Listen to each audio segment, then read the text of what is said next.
I'm not a lawyer, but this is the part 2 recap for day 1 of the YSL RICO trial. Let's get into it. So part 1 left off with the judge sending everyone to lunch and the state needing to send her presentation over to the defense. They come back and there was some back and forth, but eventually court resumes and Adrienne Love continues with her opening statement. She first talks about what a conspiracy is, and she emphasizes that it doesn't have to be written or even spoken. And in this instance of YSL, she says that it's an unspoken agreement between members of YSL. From there, she starts going through each of the defendants, what they're charged with, the circumstances surrounding some of the charges, and the connection to YSL. Rodalis Ryan, aka Little Rod, is who she starts with. He has only one count, and it's conspiracy to violate the RICO Act involving the 2019 unaliving of Jamari Holmes. In February of 2019, Rodalis Ryan used female acquaintances to lure Jamari Holmes to a particular address here in Fulton County. Instead, when they got to the address, the female gets out of the car, and the defendant, Rodalis Ryan, and his accomplice, Damone Blaylock, also a YSL member and associate, they then came out to the car with guns.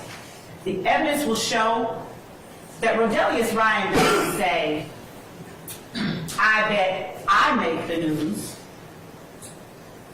Rodalis Ryan posts on his Instagram account, "I bet YSL makes the news." Rodalis Ryan's Instagram handle that he used, Slime Business Ride. And Rodalis Ryan is proudly proclaiming his association with YSL. Next, she goes to Marquavius Huey, aka Quay. He's charged with a total of 19 counts, including conspiracy to violate the RICO Act, armed robbery, aggravated assault, possession of a firearm, and some other stuff. Marquavius Huey, on April the 26th of 2019, further showed by his actions, showed his agreement to participate in YSL through a pattern of racketeering activity, illegal activity. When he took the property, jewelry, money, and a debit card of Dwan Maynard by use of a firearm, Marquavius Huey showed his agreement to participate in this enterprise when he struck Maynard in the face with that gun. Then she gets to Jeffrey Williams, aka Young Thug, and he is charged with 8 counts, including violating the RICO Act, participation in a criminal street gang, possession of a machine gun, drug charges, and possession of a firearm during a felony. Now for his summary, in addition to highlighting some of Young Thug's lyrics, she also brings up YFN Lucci and Lil Wayne.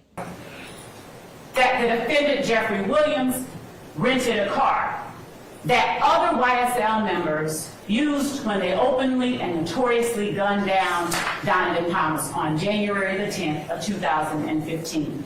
Kendrick's and Williams' words, there's been a lot of talk about lyrics, but y'all, the evidence are gonna show in this case, we didn't chase any lyrics to solve any murders.